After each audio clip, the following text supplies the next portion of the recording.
ngoba ujesu uthi kimi khipha ama-false teeth bengifaka ama-false teeth with plastic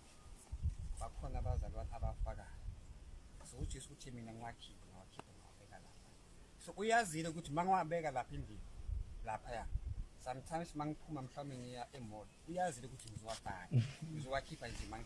ngiphuma ngizowafaka so uma ngiyabeka lapha ngasendlini ujesu wayenza ukuthi la kuvele izinyo la vele kade izinyo and ngifake ama-false for 30 years bazalwane ngifake ama-false ngina 17 years bengidla amasudu kakhulu akhipha amazinyo ngafaka false ezi-6 kodwa it was 1988 mangifaka ama-false bengina 17 mangithola isambulu it was 2018 mangicounta it is 30 years which is what angifuna abantu abangithandazayo bafake artificial ngoba ngibanikeze original athi artificial akuseyakhe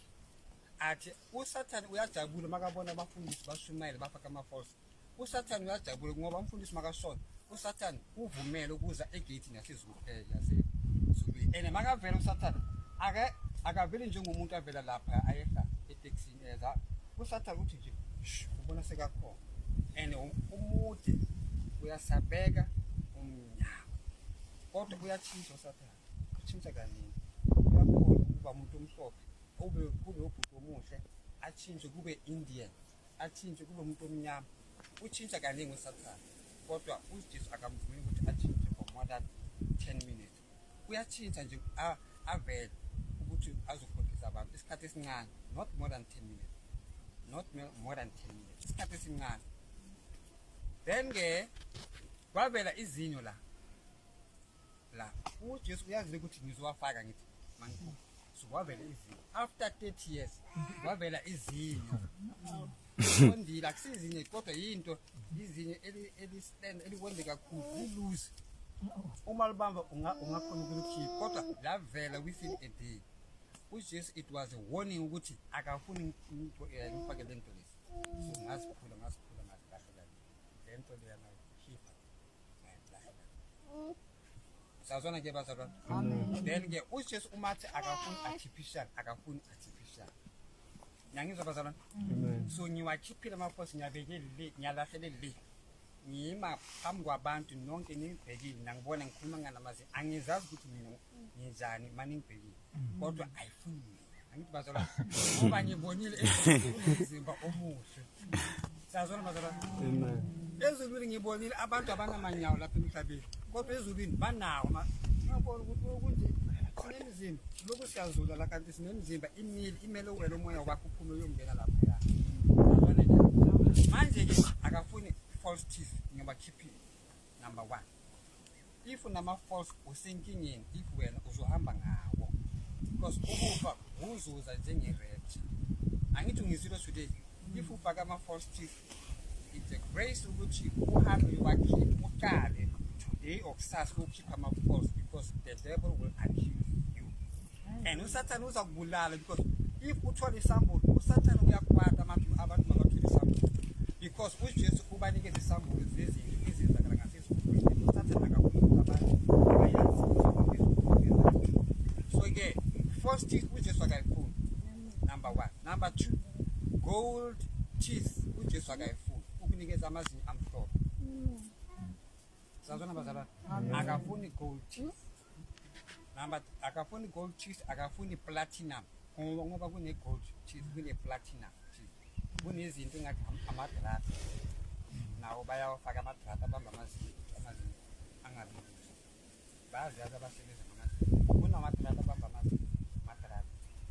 sazona ke uJesu akafuni any artificial athi sitshele nabafundisi ukuthi baya ezihokweni uma bashona into le isemzimbeni wakhe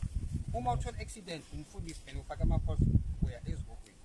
awuyizwi because uJesu athi amazinyo la uma ushona ayatshintsha kuba i-vampire uSathane uyawatshintsha automatically azoba ayimali ngangizwa bazalwane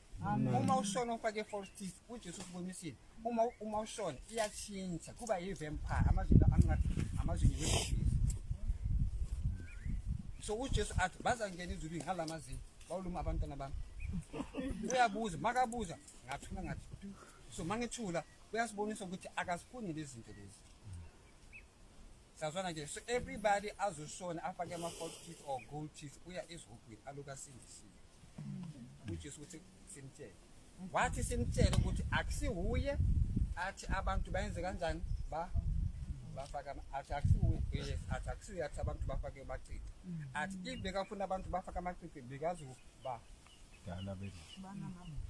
bezozalwa banengobo la that would be a sign ukuthi bangafaka amacici athi akusiwuye ababhobozile la endlebeni babobozwe abazali babo so athi sibathile ukuthi akusiwuye athi abomama bafaka amacici and abomama bafaka abantwana baba abancane amacici that's why iBhayibheli ithi abantwana bayoshawa ngenxa yabazali sazwana ke bazalwane uJesu akafuni izinto lezi siyandlula futhi la uJesu wasibuza futhi wathi look makathi uvela Indian person uyambona ukuthi umuntu kodwa yena akasiboni usemhlabeni thina sisemoyeni uJesu uyasibonisa athi look makathi look ubona iIndia woman uyandula uyahamba kodwa yena akasiboni thina siyambona angithi uJesu ufuna ukubonisa mina ukuthi look makathi look angithi inkosi kuvela Indian girl uyahamba ngenwele zakhe then uJesu athi I gave Indians their own makathi kusuka njani akasekho sekuvela umlungu athi I gave white people their own banyamela ngesipili ingathi bahamba bona abasiboni thina siyababona ufuna ukubonisa mina bavela ngeline athi akathi black people uthi nje African just like thina masithi African na uthi I gave African people their own hair ukhuluma nge-English athinta khulume isizulu and if awuzokhuluma nako uzokhuluma ngeSwati ne-English ukhuluma every language uma aza kukhuluma iSwati uzokhuluma iSwati and English because uyayazi ukuthi uyayazi uma ungayazi ukhuluma iSwati straight because uyakuyazi ukuthi ubani so ezulwini kune-language yasezulwini kodwa don't worry uzekhuluma uma ungena kulo mzimba loyo wakho uzekhuluma wena don't worry ukuthi uzokhuluma mawufika ezulwini uJesu usibonisa abantu bonke athi uyabo omunye nomunye ngimnikeze inwele zakhe makaphethe athi why makathi why kuvela umuntu omnyama ufake inwele eziyeli akasibonisa umlungu usibonisa umuntu omnyama ufake inwele eziyeli makathi why ingathi iya reverse it umuntu omnyama ufake inwele eziyeli mawuthi inwele eziyeli mawuthi ziblue zitshintsha amakhala amasingini kodwa adayile aba blue aba red abanjani yena umile look zachinja akasiboni thina siyambona why uJesu ukubonisa everything ngesikhathi uJesu aphila emhlabeni bekayenza umzekelo angithi umzekelo the parables bekayenza umzekelo khona manje inkosi yamakhosi akayenza umzekelo uyakubonisa umzekelo ubone escreenini ukuthi ukhuluma ngani sazona nje bazalwana then ke uyabuza uJesu athi why bachinja inwele zakho